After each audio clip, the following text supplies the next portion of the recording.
Y lysosomes are called suicidal bags of the cell. तो simple से जो lysosomes होते हैं इसको आपके suicidal bag of the cell क्यों बोलते हैं। तो चलिए इसका आंसर देखते हैं। If the cell gets damaged then one of the lysosomes burst and release some digestive enzyme.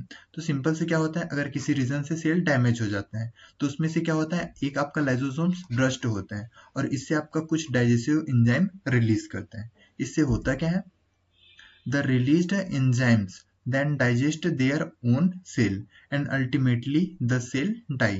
अब इसके रीजन से होता क्या है, जो डाइजेस्टिव एंजाइम है ये अपने ओन सेल को ही क्या कर देता है, डाइजेस्ट कर देता है, जिसके रीजन से आपका अल्टीमेटली वो सेल क्या हो जाता है, आपका डाई हो जाता है। इसी रीजन से क्या बोलते हैं आपके जो लाइजोसोम्स हैं इसको क्या बोलते हैं, suicidal bag of the cell बोलते हैं। तो चलिए इसको इजी वे में देखते हैं।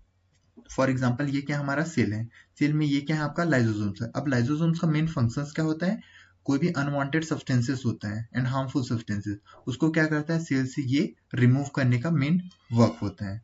अब किसी रीजन से क्या हो जाता है, सेल आपका डैमेज्ड हो जाते हैं, जिसके रीजन से जो आपका लाइजोसोम्स है इसको क्या फील होता है, एज अ कम्प्लीटली सेल क्या आपका वेस्ट मटेरियल है और ये अपने ओन सेल पे ही क्या कर देता है, आपका डाइजेस्टिव एंजाइम्स को स्प्रेड कर देता है, जिसके रीजन से ये कम्प्लीटली सेल क्या हो जाता है, आपका डाई हो जाता है। इसी रीजन से इसको क्या बोलते हैं, आपका suicidal bag of the cell भी बोलते हैं।